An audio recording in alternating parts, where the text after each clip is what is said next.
one of the real problems is we've got a group of people in the community that, one, are young in age, they don't have a real political active voice.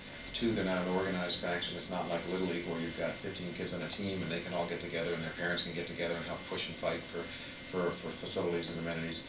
Here you've got a bunch of kids that like to do something that to them is as much of a worthwhile sport as any other organized sport or disorganized sport, I guess. And at the same time, I think we saw it as a great opportunity to provide for a group of people that aren't as well represented sometimes in their sport as a more organized sport. When you've got Little League and ASO and Pop Warner, those are organized groups and they have one voice that comes through a board. Skateboarding and extreme inline skating are much more individual types of sports, and you don't have that one voice. So this was an opportunity to provide for a legitimate sport for a group of people that aren't often heard.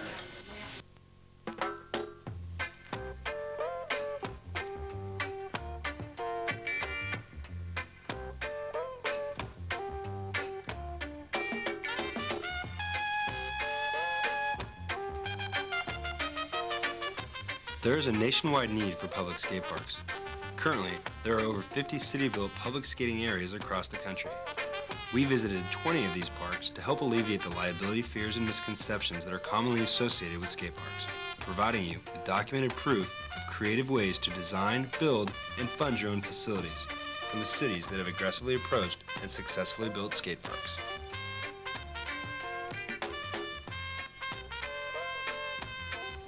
In part one of this video, we will convince you of the need for placing a public skate park in your city and dispel the misconceptions and fears that surround skateboarding.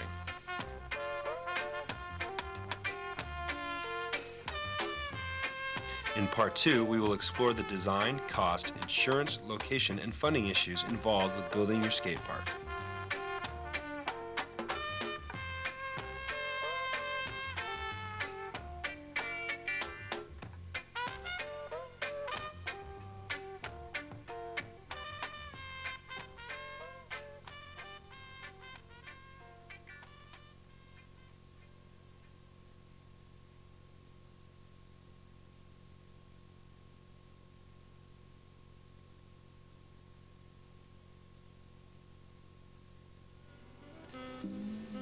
During the late 1970s and early 1980s, private parks were being destroyed due to exorbitant insurance premiums and fear of liability lawsuits.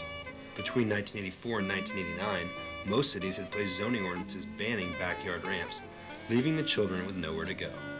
Forced to move to the streets, skaters began skating anything and everything that they could find, quickly leaving their mark on public property throughout the city. Cities discontented with skaters created laws and ordinances banning skating on public and private property by posting signs making skateboarding illegal. Now, facing fines and prosecution, skaters were truly left with nowhere to go. Meanwhile, the skateboard industry continued to flourish with record sales. Today, the industry boasts sales in excess of $450 million a year, with over 100 manufacturers of skateboard-related items, providing products for over 10 million skaters worldwide.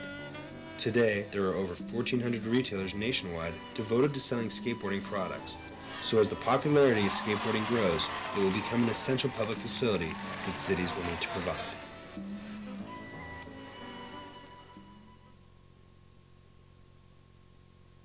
We realized that there was an interest out there that wasn't being adequately served, and that, you know, in our mission is providing park and recreation opportunities in the city of Philadelphia.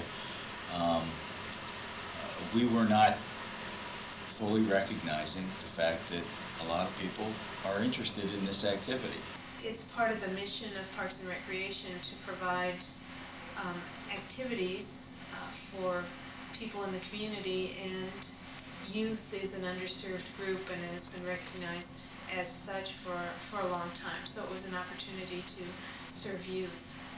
I think what's happened up till now is that municipalities have had problems with skateboarders on public facilities, and their immediate solution was to enact ordinances that prohibit skateboarding. And it's just now in the mid-90s that there are in fact some politicians who are involved in skateboarding or were part of it when they were young that can see a need for a facility, a public facility, in the same way you need public baseball or basketball courts in order to grow basketball. You need to provide positive places for kids to do skateboarding, because skateboarding is not going to go away. It's been around for 30 years and it's strong now. And now finally we have some adults that are realizing that and providing facilities. It's not unlike what we do for every other recreational pursuit in the city. I mean, we have 100 baseball fields. We have, 40 miles of paved trails throughout the park system that serve a particular interest group, be it cyclists or joggers or baseball players or whatever.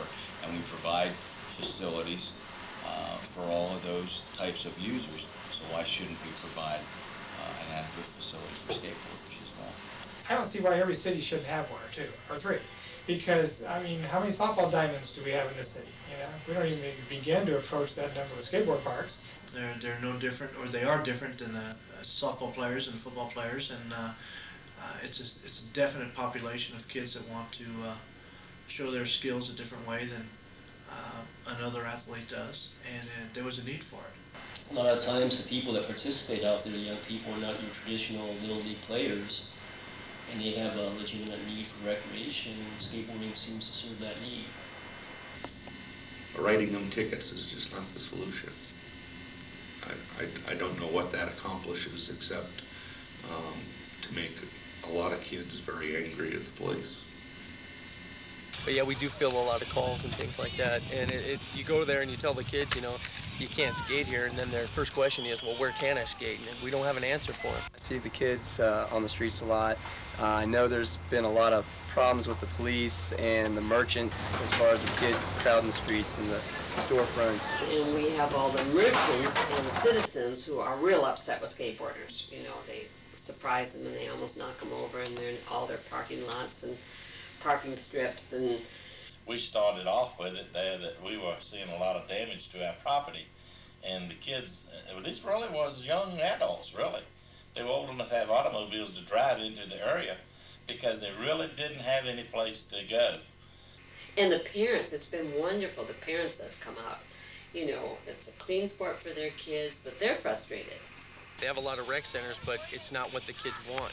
You know, only so many kids can play basketball and play football, and other kids have other interests like inline skating and skateboarding, and they need facilities like that for those kids. It doesn't take much to satisfy skating. It just takes something. Give them a place to go so they don't get kicked out everywhere. Basically, the kids are the ones that are left short-handed. The kids that choose to skateboard, it's their choice, you know. Just because they don't want to do what the traditional sports are, they get shafted. So I definitely think it's, I mean, I'm paying taxes. I think it's part of their responsibility to provide for the kids. You know, that's part of government's purpose. You know, we give them the money. They're supposed to provide education and things for kids to do. And so I think they're just not doing it. They're not doing what is expected of them. So I think at the very least they should have a park that's free, at the very least. We need to look upon that as just another activity, another sport that this particular population, this particular group of kids enjoy. You know, and there's no reason why we shouldn't accommodate them with a facility for their sport. I think it's here to stay. I definitely think there's a following. There's a special group of kids that are using it. Why not give them a safe, clean environment to do that? I know the city or downtown merchants are very happy because they're not down jumping the curves there and skating up and down a sidewalk. So it's no different than, you know, playing stickball on the street. You know, they have ballparks to do that. It's fun to see it. I mean, that park is really being used. And I don't have the trouble anymore in the shopping center, where they're skating on rails up and down stairs. I don't have that problem anymore. We had that a year ago. They go where they're supposed to go and love it.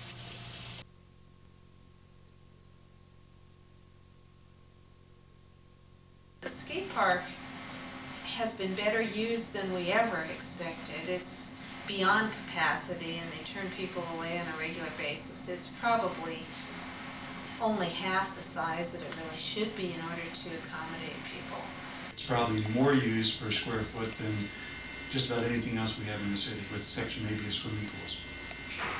We have at one time 250 kids in a 10,000 square foot area, and that's not safe. If it was a third larger, it'd make it a lot more acceptable. And we've had 250 kids in there, easy. We are aggressively looking at a second park because of the enormous demand, the number of kids, and which is wonderful is a lot of girls too. Everyone has this perception that it's all boys. I have seen as many as 300 kids down there at one time, and ranging from ages 30, 35 down to 6 and 7. I think there's a lot more interest in skateboarding and rollerblading than what anybody even imagines.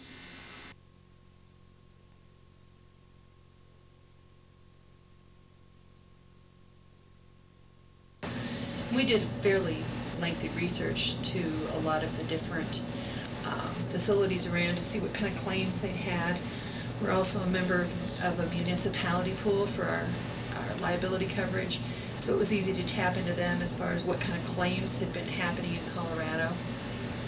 Found that there just really wasn't anything to be that concerned about, provided that we put together a reasonably safe, state-of-the-art facility.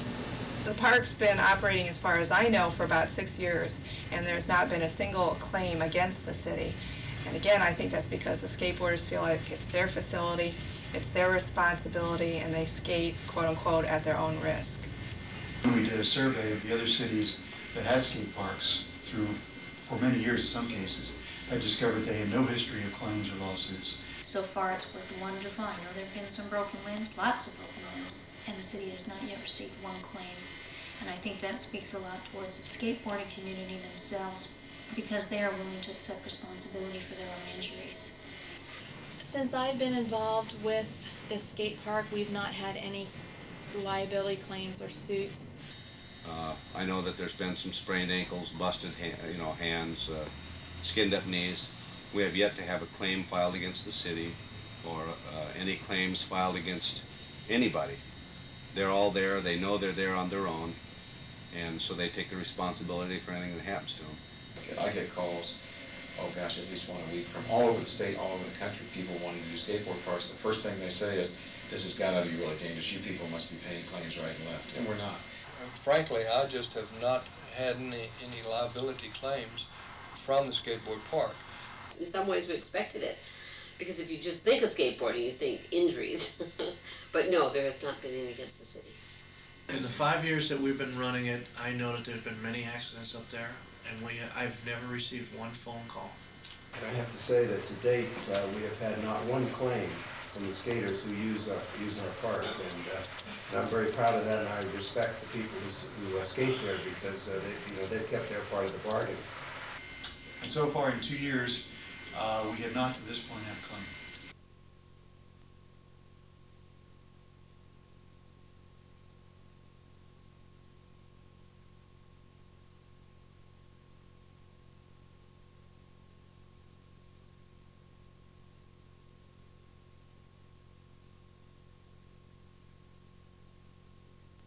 Well, when they first started the skateboard park, I was really against it, only because of the image that skateboarders have.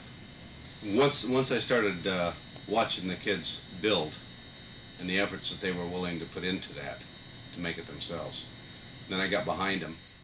As a fairly progressive community, it's amazing to see the kind of obstacles and roadblocks that we're running into. I expect these things, but I'm always surprised when I see just the angriness and the spitefulness that people will attack things that they don't like, and attacking is probably the best word. We had some people come to public meetings and say, these kids are going to rape and pillage and burn our neighborhood, and our kids are never going to be safe, and there's going to be all kinds of drugs, and we haven't found that to be true. They attack it from the point of absurdity, in my view, and that is that we're going to have drug dealing, we're going to have gang problems, we're going to have prostitution is one that really knocked me away. One of the concerns when we first proposed it was people saw skateboarders probably not as athletes, but as, I don't know, hoodlums maybe. They go around with a skateboard under their arm, and the fear was if you put it in, suddenly you'd have a bunch of gangs and drug dealers and such hanging around your neighborhood. Now that it's there, I think we're seeing that the people that skateboard are just athletes. They're focused on their sport, they're athletic, they're quiet, there's no boom boxes, there's no hanging around and drinking into the night related to the skate park. So it's just an athletic pursuit, just like anything else in town. A lot of the skateboarders are seen as renegades or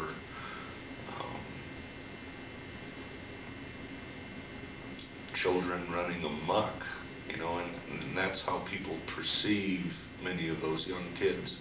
And I don't think that's what it is at all. I think they have no other choice other than to illegally skate on the street. And I think that if the city would build a legal place for them to skate, I think we'd see a lot less of them on the street.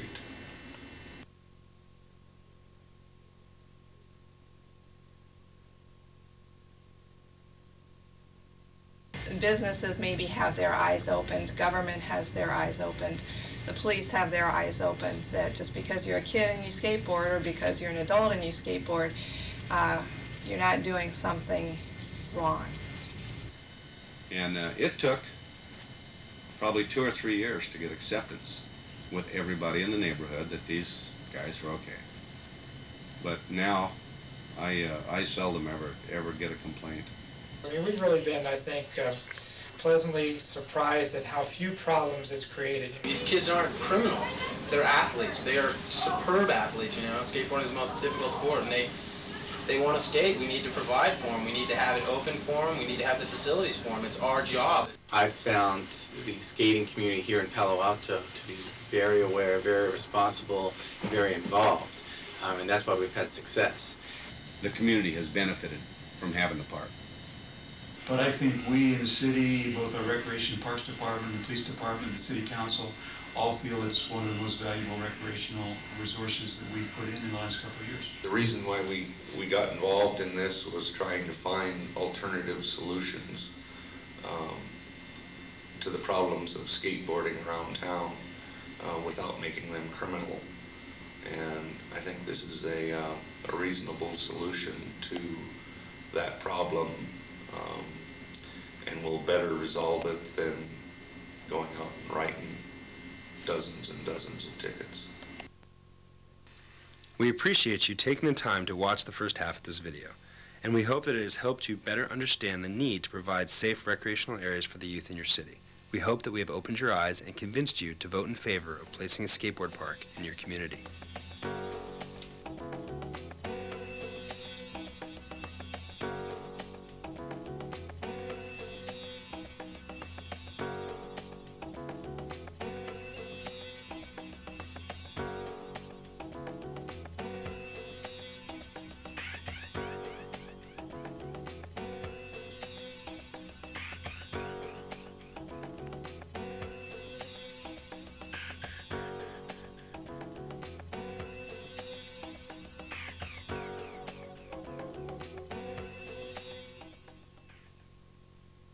When the consultant came in to the city, we really felt it was important, and we gave him this direction, that he get the users, the rollerbladers and the skateboarders involved in the process.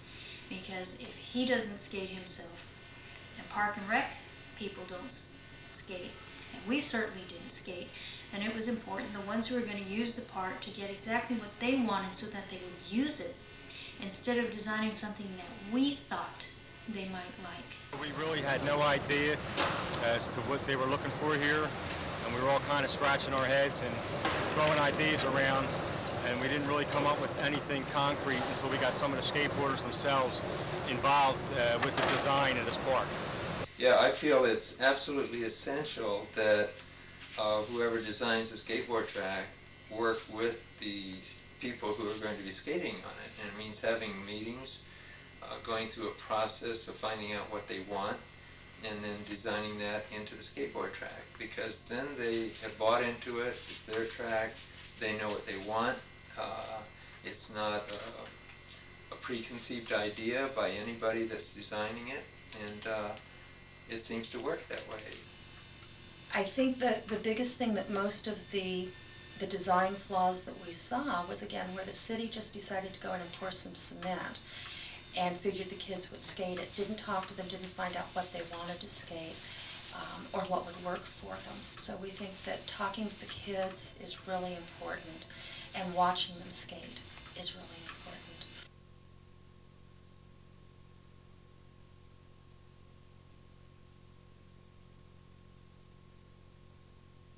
I think it's very important that the concrete slab is oversized, so even the beginners can at least try to skate on a nice flat, soft, hard, smooth surface, and then slowly but surely, as their skills improve, they can get involved with some of the interactions of the equipment that's out there.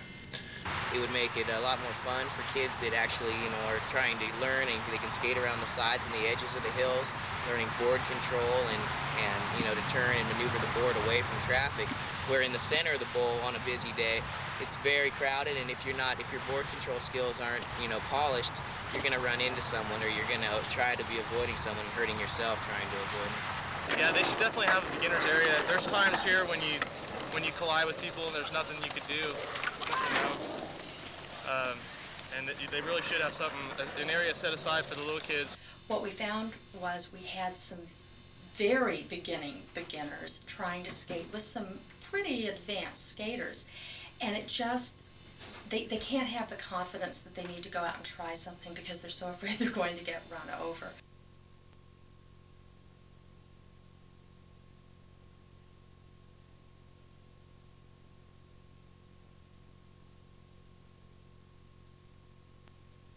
It's not near big enough for the amount of use it's getting.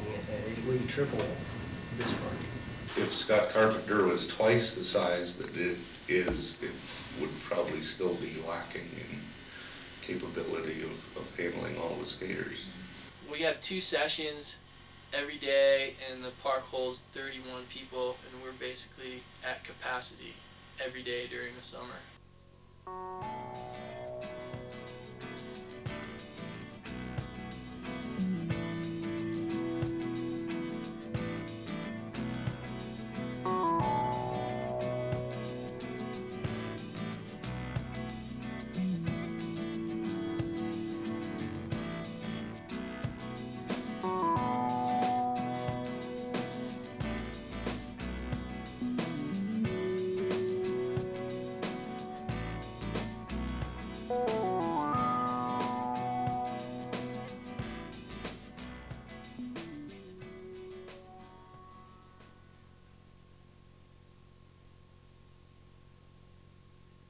You definitely need to design something that people of all skill levels can enjoy.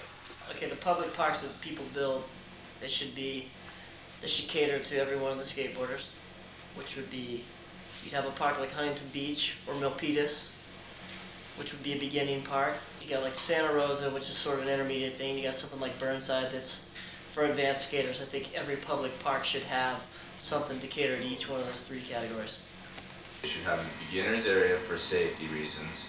They should have a street area in the skateboard park that mimics a street, such as handrails, curbs, benches, planters, the stuff that the kids are skating downtown, that you should try and mimic that area in your skateboard park.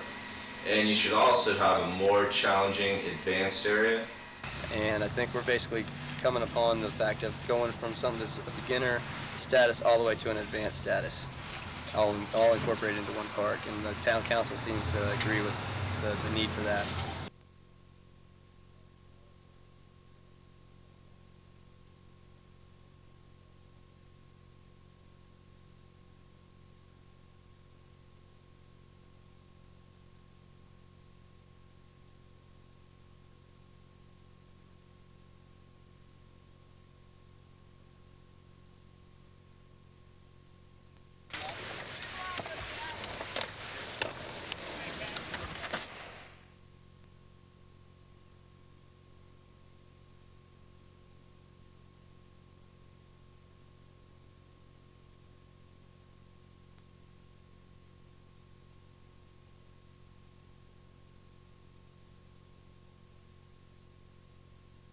If a skateboard park in another city would be designed nearby another active recreational area, for instance, ours is adjacent to 6 or 7 ball fields, a huge swimming pool, tennis courts, the whole thing. So if you maximize your resources in that respect by having a skateboard park close to those other facilities. Any skateboard park should have a bathroom, a water fountain, and a telephone.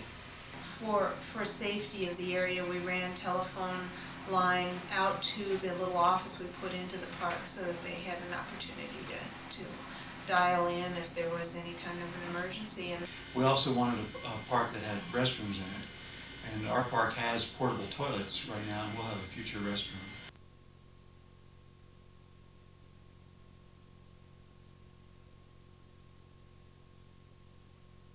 The way we approached it from our research is to find an area that the kids could access the park easily.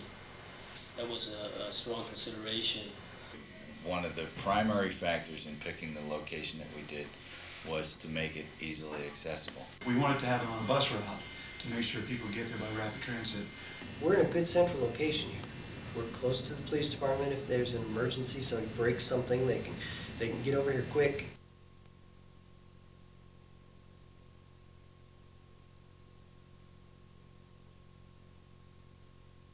Certainly in a highly visible area, and certainly in an area that is safe and well maintained, were important factors to us.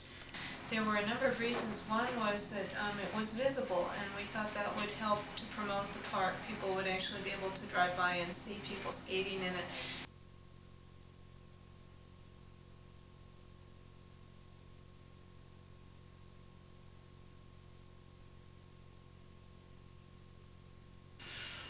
It's in an area in FDR Park in South Philadelphia that is essentially unusable for anything else. It's under Interstate 95, so it's covered. It can be used, in any kind of weather.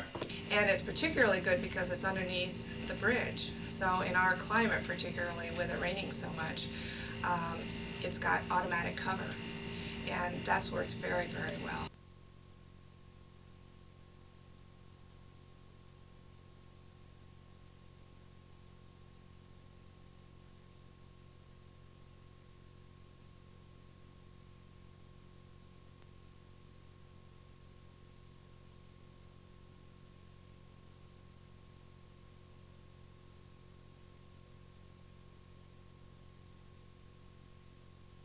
We have an 80 by 100 concrete slab. It costs us $15,000 for the installation of that.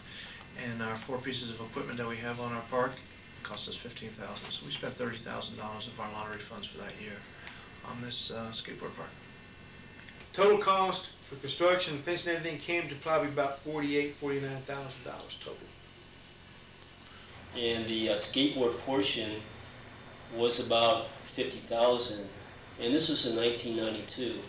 The original design was very simple, and our guys constructed it to the tune of about $150,000. When we finally got it built in 1993, the total cost came to about $150,000. And we were willing to spend that much money because we wanted a park that was going to last and one that would speak well to the city of Santa Rosa, as well as giving the kids some place that they could be proud of.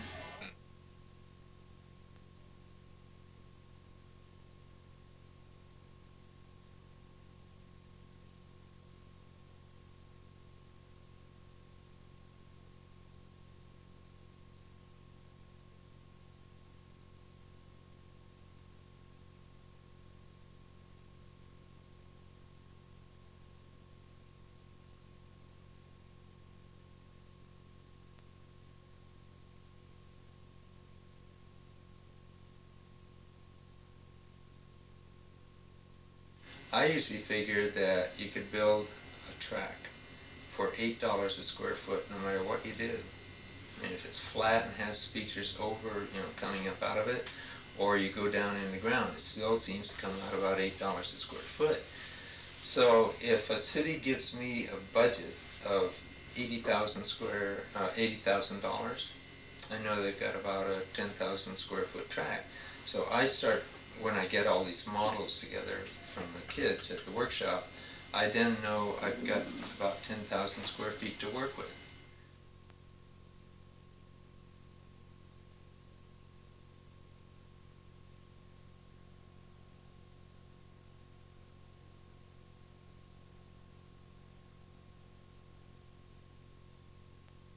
the city is a public agency and private enterprise, private business join hands. And, you know, together they create something that's for the public good. What Assistant Chief Best and I did, we went out and contacted different construction companies in the city. And of course, me being a councilman and him being the Assistant Fire Chief, a lot of people knew us, and a lot of business people knew us. We went to the business community, to concrete dealers, to lumber yards, to the contractors and just business at large, seeking any kind of donation we could get, either cash or in-kind donation of materials or in-kind donation of labor. And they said, sure, we will contribute. We had people contribute as much as $10,000. We had people contribute as much as $10,000 in building materials. We had the blueprints with us. We showed them exactly what the skateboard facility was going to look like. We told them what we were going to do after the facility was done. We were going to have a grand opening, and their name is on a plaque at the skateboard facility as one of the contributors. So we had this big, huge, nice plaque out there that's made of wood that was done for us, and it's got all the contributors' names on that, and that's a permanent, you know, plaque out there. So the people, when they come and use the skateboard facility, they see that this was a community effort, not just a city effort, but it was a community effort involving businesses that we have in the city of Chesapeake.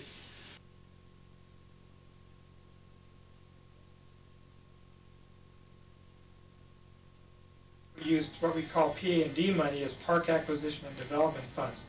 Those are monies that we get from developers whenever they come into town and build homes or apartments or something. There has to be so much money per unit that they give back to the city to create green space or parkland. It all came out of the parks budget. We have development fees for parks. Money, when new homes are built in the city Parks Department collects funds for the purpose of building new parks and rehabilitating old parks. So the city paid 99% of the cost for it, which was about $150,000 all told.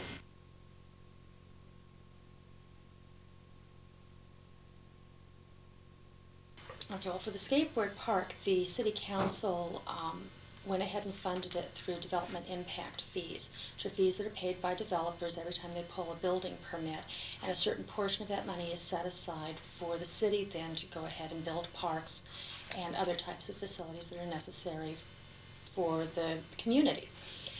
And we are very fortunate in the city of Temecula. We have a nonprofit foundation called the CRC Foundation for Community Recreation Center, and they do various fundraisers throughout the year with the express desire to put back into the community, and particularly for children, to provide recreation and facilities for kids. They came to the city and said, if you will build it, we will pledge to raise $100,000 to pay for that facility.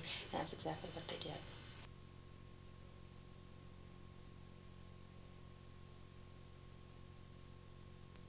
We actually had some fundraising that was done from, we had one business that had been in our community for 20 years and was celebrating their 20-year anniversary.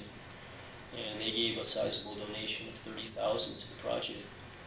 We had another nonprofit organization in town that contributed $10,000 to the project. And the rest of it came from individual fundraising events. We actually got about $50,000 worth of donations from the community. So that gave a strong message to our city council that there was a real strong interest in skateboarding in this community.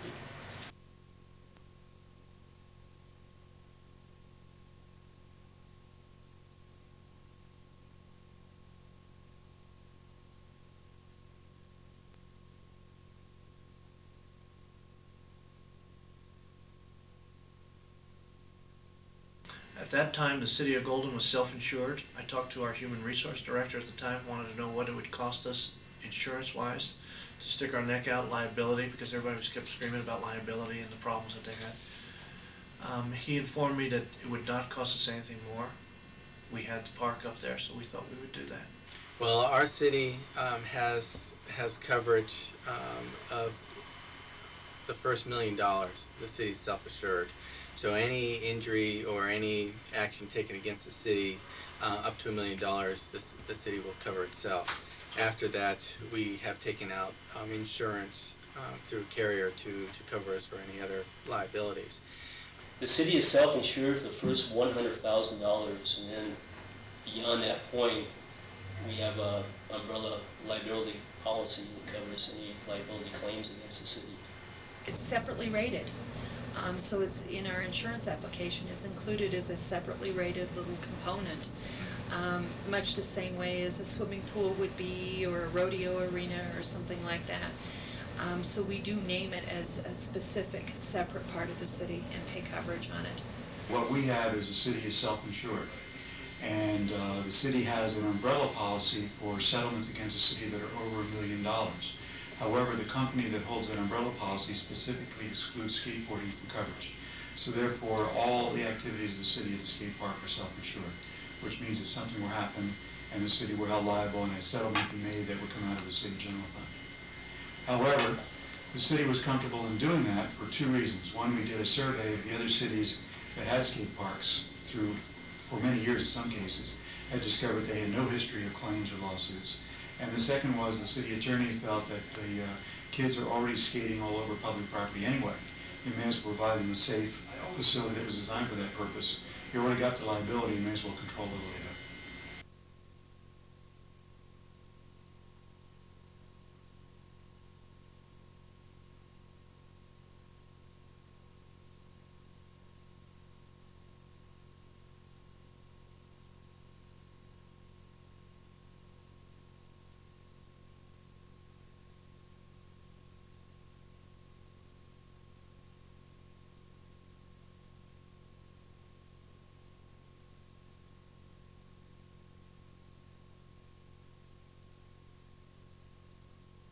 We don't anticipate at all staffing it. There's some statutory immunities in this state that have recently been put on the books that allow us to not have to have staff on there. In fact, we don't have a duty to provide staff or security there. If in fact we choose to do that, then we assume a greater liability and a greater responsibility. What we do have to do is post the areas as a dangerous recreational activity, and that we advise the kids that they should have helmets, elbow pads, knee pads, and gloves and all the rest of it. They don't have to do that. They can do whatever they want, but at least they're warned when they come in that you could be injured by doing this sport. Well, we felt like, again, it's pretty basic. We don't supervise softball diamonds. We don't supervise a basketball course. It's just, if that's drop-in, pick-up play, there's no need to supervise those. If this site is anything, it's safer than those kind of activities. So we felt like, why would we supervise a skateboard park? I think it's the only way it can function appropriately. I can come up with all kinds of legal reasons why things should be fenced off and people prohibited from using them, but it misses the point of the sport. There's no more reason to fence off a skateboard park than there is to fence off the ocean so people can't surf at any hour of the day or night. It's just a physical facility, not a supervised sport. Some people may think that a skateboard park is really dangerous, but potentially a swing or a slide that's 8 foot off the ground could be dangerous. So we've taken a position that our development, I think, and our plan, and the way we develop this park, we think we mitigated much of the risk. We think it's kind of a low-risk beginning type activity. People can still get hurt out there, but we do post signs. People participate at their own risk, and we don't supervise it. We designed that facility to be run without supervision. That was one of the first things we did, is we hired a supervisor, a monitor, actually, just to kind of see what was going on for the first month. We didn't know what to expect. We were totally novice at operating and managing a skate park. So we had somebody over there, and their primary role was just to kind of watch and see if we needed to make adjustments. It wasn't, this person didn't tell the kids how to act or tell them what to do. The kids just found their groove over there, and it seems to be working out pretty good so far.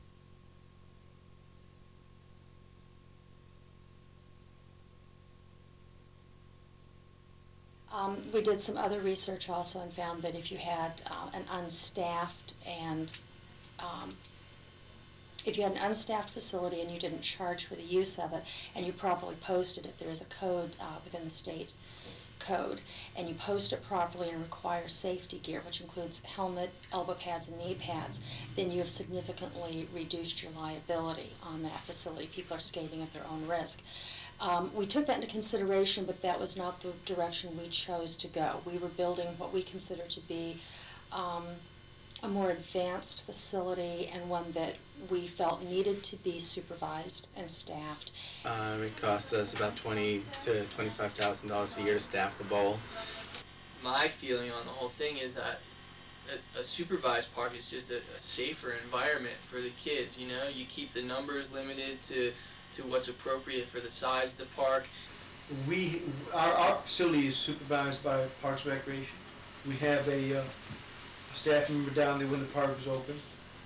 And the reason why we do that is in case there is an accident, he has a phone, and he can call not only the hospital, but he has his walkie-talkie and phones to the rec centers.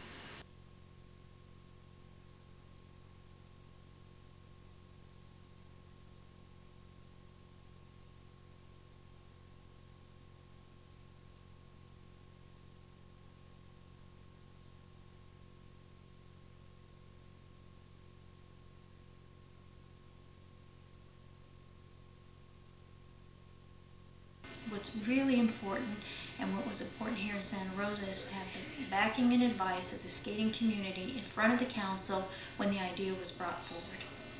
These kids have rules set up there that I don't even understand, but they do. There's no organization. You get a little league, you have to get organized, you have to have parents there to run things. These guys are running themselves.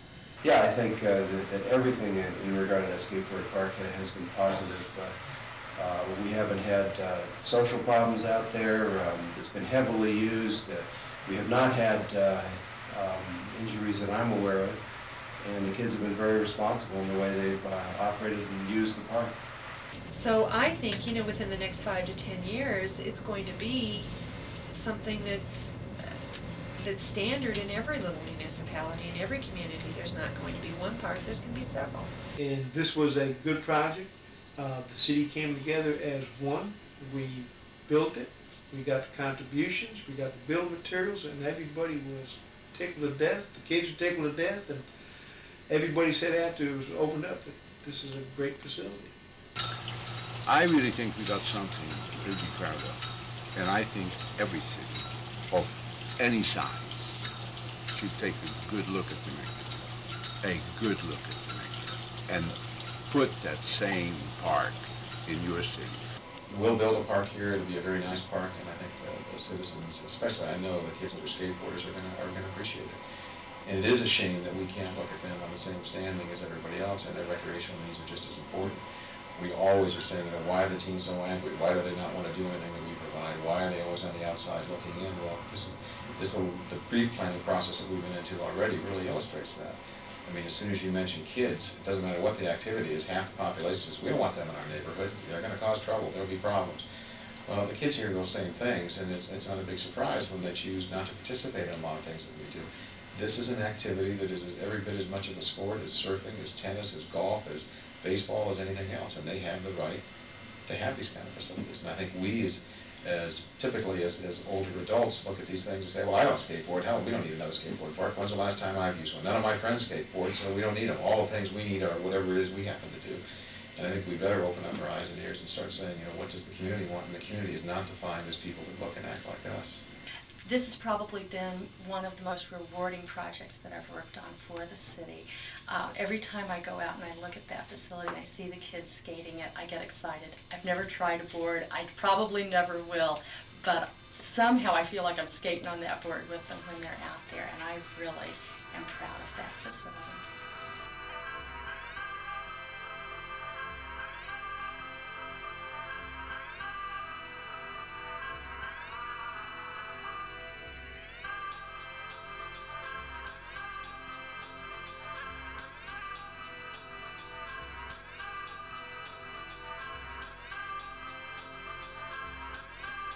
At this time, we'd like to pay special tribute to the following people for their individual efforts.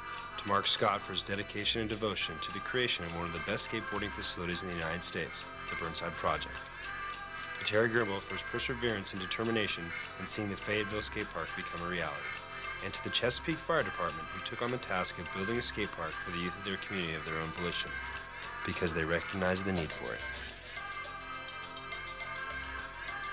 Since our founding in 1986, AIRWALK has worked to further the safety and enjoyment of what has grown into the nation's 6th most popular participant sport. By donating a portion of all S.Park skate shoe sales and through this video, we hope to achieve our goal of creating new or improved public skate parks across the country. We're proud to be associated with the International Association of Skateboard Companies, action sports retailers, and community organizations. And we're proud to sponsor this video. We hope it inspires you to take a leadership role in your community and to help you make the S.Park Revolution happen.